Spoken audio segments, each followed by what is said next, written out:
I don't know which of us is not scared to death by the passage in 1 Timothy 3, which says that if a pastor can't manage his own household well, how can he manage the household of God? You wouldn't try to lead an organization that has no values. So why would you try to lead a family that way? Suppose one of you wants to build a tower. Won't you first sit down and estimate the cost to see if you have enough money to complete it? That's Luke 14:28. And so Jesus does cast a vision for us of how important it is to put some plans down first. And one of those is raising kids.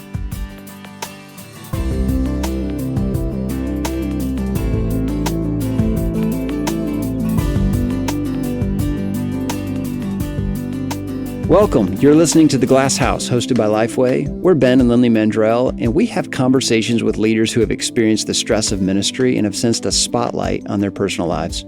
We want to encourage ministry families and provide a glimpse inside their glass house.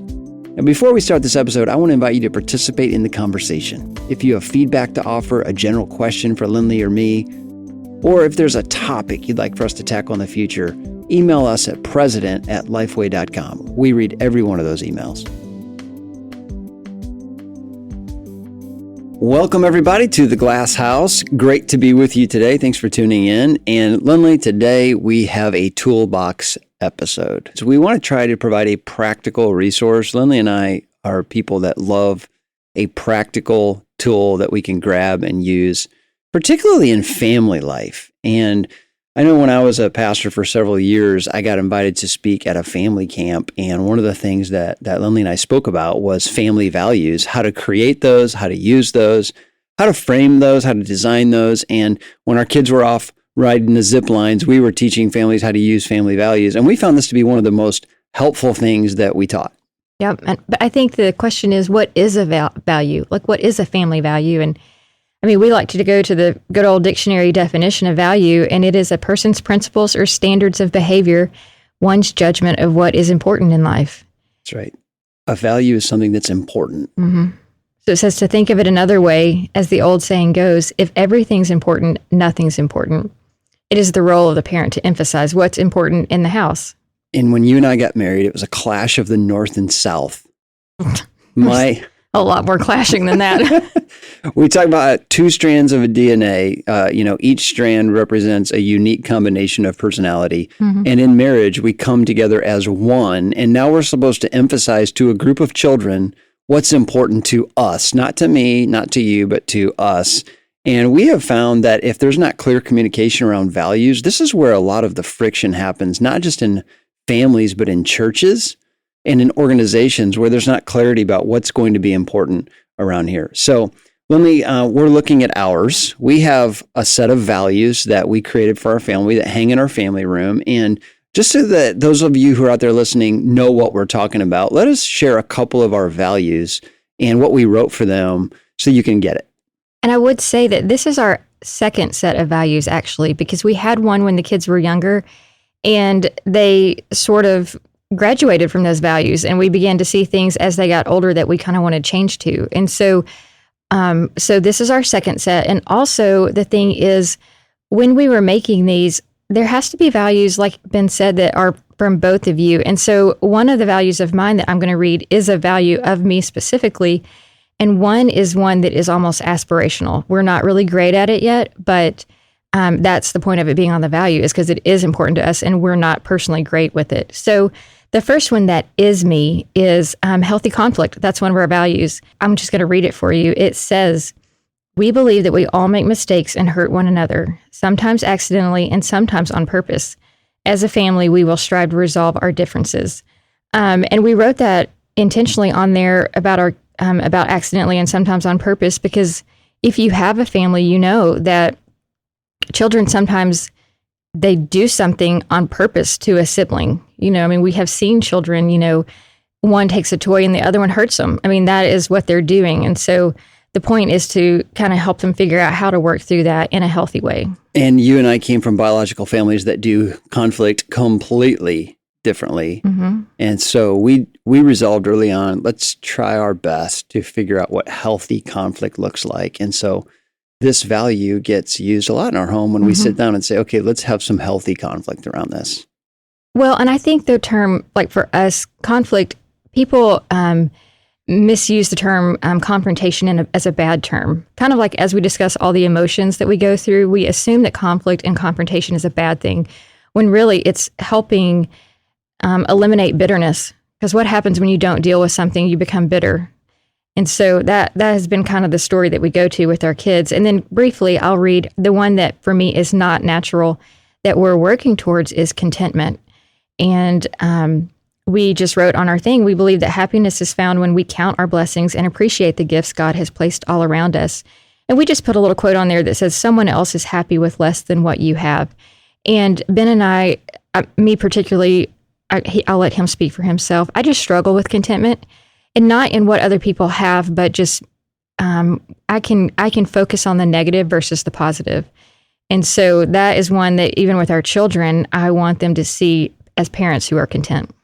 And I could list several on here that represent passions of mine. I don't always live up to these, but one was courage. We wrote, we believe that God loves a brave heart. Still love that statement. Mm-hmm. And there's a quote by Thomas Krause that says, courage is trying when you know you could lose.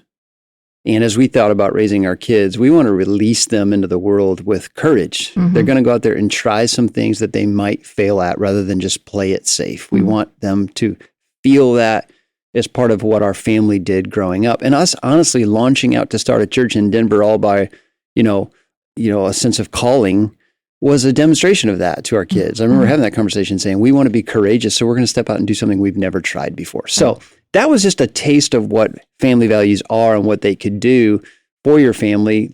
But we wanted to just take some time and talk a little bit about family values. So the question of challenge that we bring to you today as we get started is, what are your family values? Mm-hmm.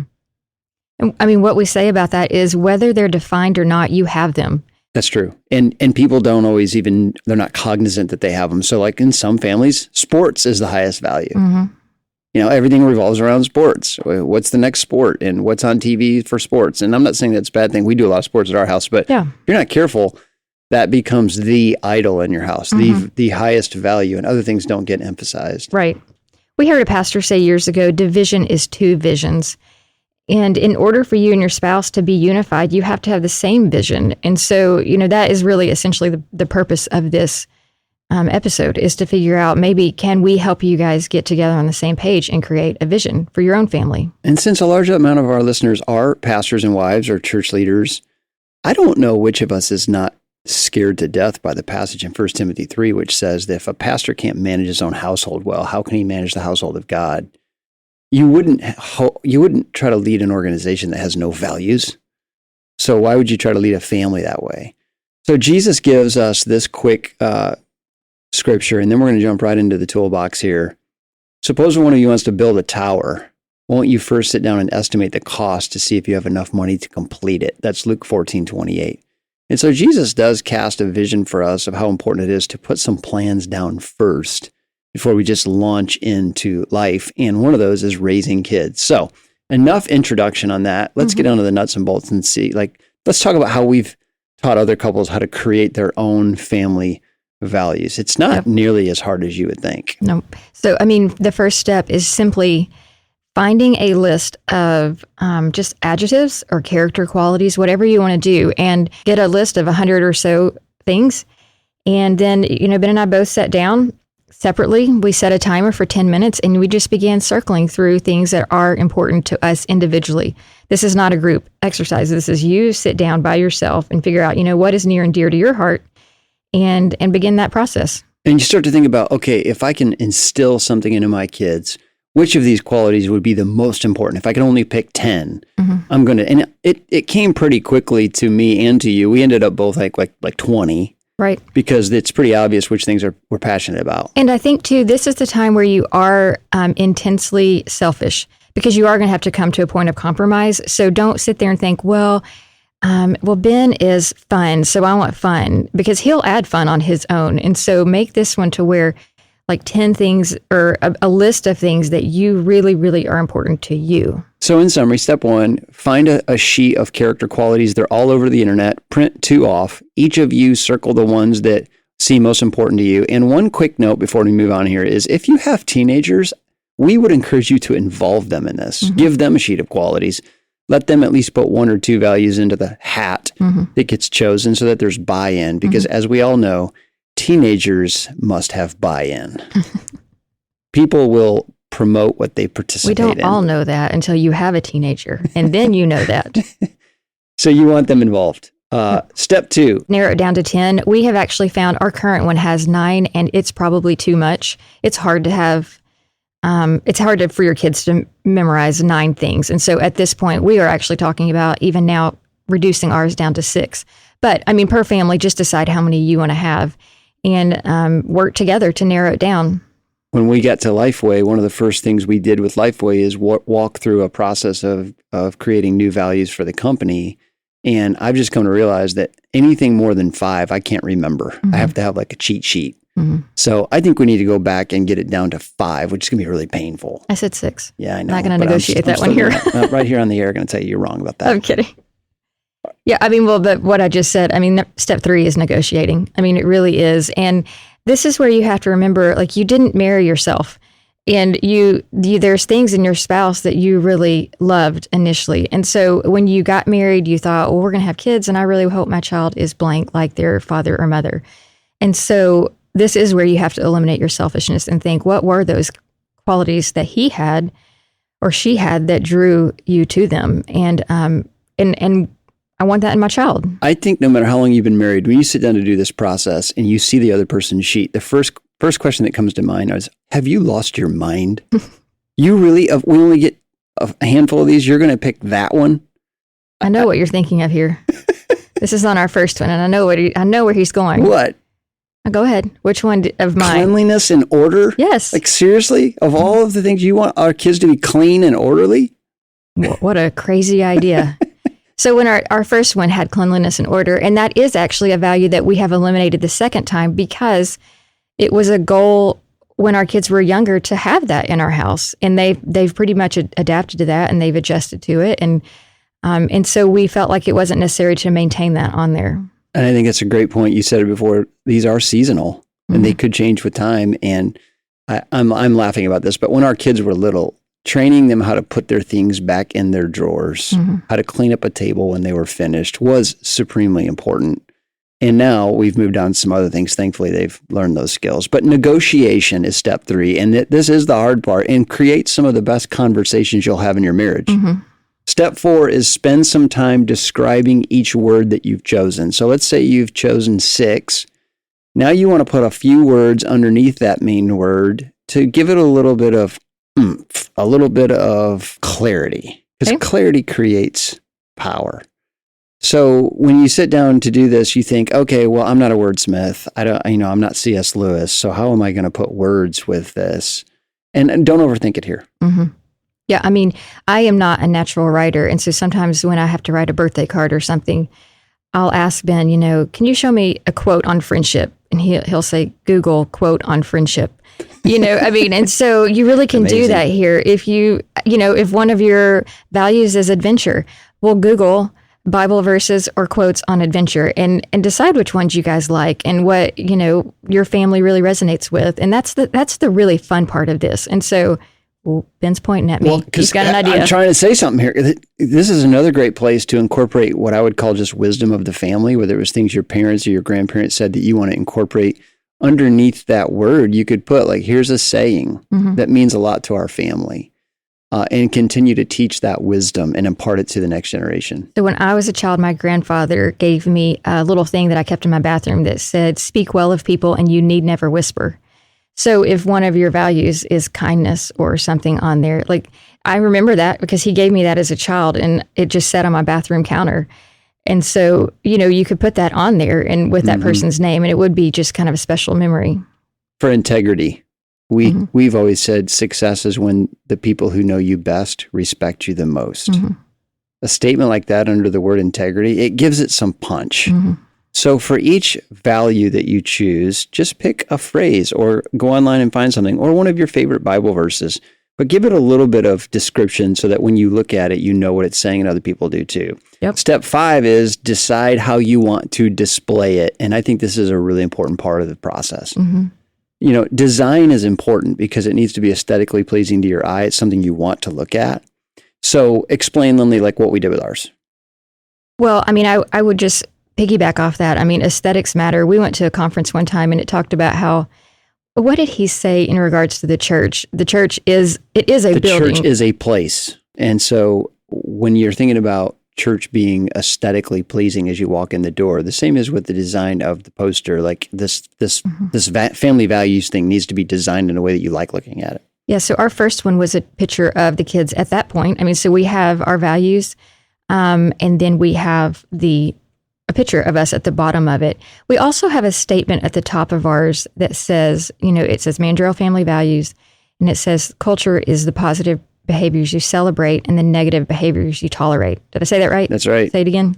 Culture is created by the positive behaviors you celebrate and the negative behaviors you tolerate. We put that right underneath our family values because we wanted to remember that that's the point of this whole deal. And then we just have a family picture at the bottom. So once you display it, you go to Hobby Lobby, you frame it. Yeah, that's pretty easy. Yeah. And then you put it in a place that's central to your family where everybody sees it. So in your family room or in your kitchen. And the next thing is just try to figure out ways to talk about it all the time. I think about Deuteronomy chapter 6 when it talks about discipling children, like on your way, as you're on your way, when you sit down, when you rise up. Discipleship and creating culture happens every day on the way. Well, I mean, really, you're answering one of the questions we get about that. One of our frequently asked questions is, how do you make use of your family values? And so for me at home, when the kids were growing up, when we all have to pack up and go to a basketball game for one kid, and they say, well, we don't want to go. Well, I would just use that opportunity to say, well, we celebrate everybody in the household. And so we're going to go and honor him and all attend this. And then next time it's going to be your turn and we'll honor you and we'll all go to your games. And so we just kind of use that as our, as a method of discipline. And when you're disciplining a child, one often is just reinforcing positive things of saying, hey, let's sit down and talk about this. Because kindness is a value, we're not going to talk to each other that way. We're going to uphold the value of kindness. So find ways to connect discipline or correction to a value, and you're teaching. You're not just telling them what not to do. You're telling them what we do here, because that's who we are as a family. And that's a lot easier said than done. Well, so will my family values change over time? Yes, they're going to change over time. You may find some that are evergreen, that are going to stick around for the long haul. But as we've said before, you may decide every 5 years to redo these. And as we said, we're probably going to redo ours soon. We've had some, though. I mean, adaptability has been on ours for a long time. We think that's really important with kids. I mean, even with our moves from, city to city, in some ways that's really hard. In some ways we've used it as a tool of preparation for our children. I mean, they are going to leave, go to college, move for jobs. And so we try to use this as a tool when they say, well, we're sad, we have to move. And we honor that loss, but also say this is also exciting because we get to learn how to be adaptable and we get to meet new people in other places. And so that has been one that's longstanding for ours. Absolutely. So I think some you'll keep on the sheet and you'll reevaluate, and others you'll say, okay, it's time to let that one fall off the sheet because it's already a part of who we are. Do family values make you feel guilty when you look at them? So if I put this up in my family room, am I going to constantly feel a nagging sense of guilt that I'm not hitting the mark? People ask us that. What's your answer? Well, first of all, we're going to go back to episode 5, Adam Mason, on what guilt is and isn't. Guilt is a legal term that means you've broke the law, you've done something wrong. So to be precise here, I don't think you can say that you feel guilty. I think you should say you feel ashamed, because shame is I should have or I should be doing more of. And some of it is godly sorrow. When I walk past our family values and I see adaptability on there, and I've done nothing but complain about a new set of circumstances I'm dealing with, I feel convicted because I'm telling our kids to be something that I'm not. Right. So I think that's a good thing. When you aim at nothing, you hit it every time. And so having these family values, I think, continues to bring me and my own heart back into, okay, this is who we are. I've got to tackle this. I've got to man up and do this. I like that about it. Anything you would add to that? I don't think so. I mean, I think just, we know that this kind of episode would be easier if you had a template or something to go by. And so we have used this email before, but you can email president@lifeway.com and we would love to send you just a PDF format of what ours looks like to give you an idea, because it is hard to visualize what we are talking about over, the air. We'd love to hear from you. We'd love to share ours with you. We'd also love to see yours once it's finished. We've had at Family Camp people email us their finalized family values with their family picture on it. It's really fun to see how people use the tool. And let me just say this, because this is the number one thing that people say is, I think my kids are too old for this. It's too late. And to that, I would say it's never too late to start doing the right thing. Even if your kid's a senior in high school and you only got 1 year left with them, what a great year to say, hey, we're going to this year determine what the values are. And when your child comes home from college, be reminded of that in the kitchen. Don't ever think it's too late to start forming values. Do it now, and you will, I think, be blessed by the clarity that brings. Yep. Thank you for listening to this episode of The Glass House. We would love to include you in the conversation. If something stuck out to you in today's episode, let us hear from you, or a topic you'd love to see us tackle in the future, or just any question you want to fire at Lynley and me. Email us at president@lifeway.com. The Glass House is hosted by Lifeway, executive produced by Joy Almond, produced and edited by Angie Elkins Media, original music by Robert Elkins, sound engineering by Dale Sandberg, and artwork by Cameron Spooner.